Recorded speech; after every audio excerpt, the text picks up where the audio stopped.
প্রতিদিন আমাদের চারপাশে ঘটে যাচ্ছে অসংখ্য ঘটনা। এর মধ্যে আলোচনায় আসছে হাতে গোনা কিছু।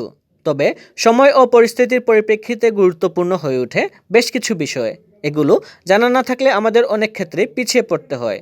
এ কারণে বিশ্বের বিভিন্ন প্রান্তে ঘটে যাওয়া নানা ঘটনা থেকে সংক্ষেপে কিছু গুরুত্বপূর্ণ সংবাদ থাকছে বাংলাভিউ দর্শকদের জন্য।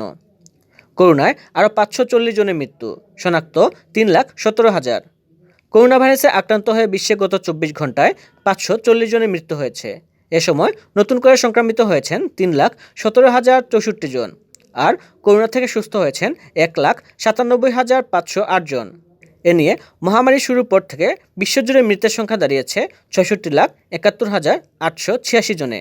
এ পর্যন্ত ভাইরাসের শনাক্ত হয়েছেন 65,78,20,247 জন। করোনা থেকে সেরে উঠেছেন 63,15,47,012 জন। 6 বছরের মধ্যে ইউরোপে অবৈধ অভিবাসীর সংখ্যা সর্বোচ্চ।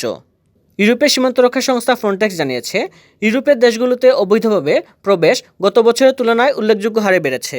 চলতি বছর জানুয়ারি থেকে নভেম্বরের মধ্যে প্রায় 3,08,000 অভিবাসী অবৈধভাবে ইউরোপে ঢুকেছে।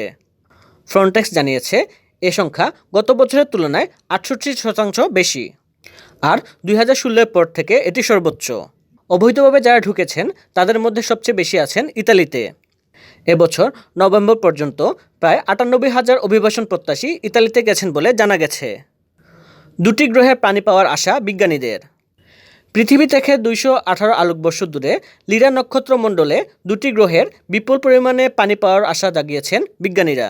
যে 2টি গ্রহ ঘিরে এই আশা করছেন বিজ্ঞানীরা, সে 2টি গ্রহের নাম হলো কেপলার 138c এবং কেপলার 138d। গ্রহ দুটি ঘুরছে একটি বামনাকার লাল নক্ষত্রকে ঘিরে।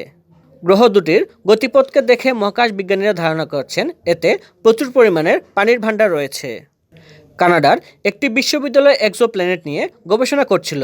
তাদের গবেষণায় এ প্রতিবেদন তুলে ধরা হয়। ফাইনালে পরাজয়ের পর ফ্রান্সের বেশ কয়েকটি শহরে দাঙ্গা। 36 বছরের অপেক্ষার অবসান ঘটিয়ে আবারও বিশ্বকাপ জিতেছে মেসির আর্জেন্টিনা। আর এরপরে আনন্দ উল্লাসে ফেটে উঠেছে লাতিন আমেরিকার এই দেশটি। অন্যদিকে কাতার বিশ্বকাপে উত্তেজনাকর ফাইনালে পরাজয়ের পর ফ্রান্সে শুরু হয়েছে দাঙ্গা। আর্জেন্টিনার কাছে হারের পর ফ্রান্সের বেশ কয়েকটি শহরে শুরু হয়েছে দাঙ্গা। সোমবার এক প্রতিবেদনে এ তথ্য জানিয়েছে ভারতীয় সংবাদ মাধ্যম ইন্ডিয়া টুডে।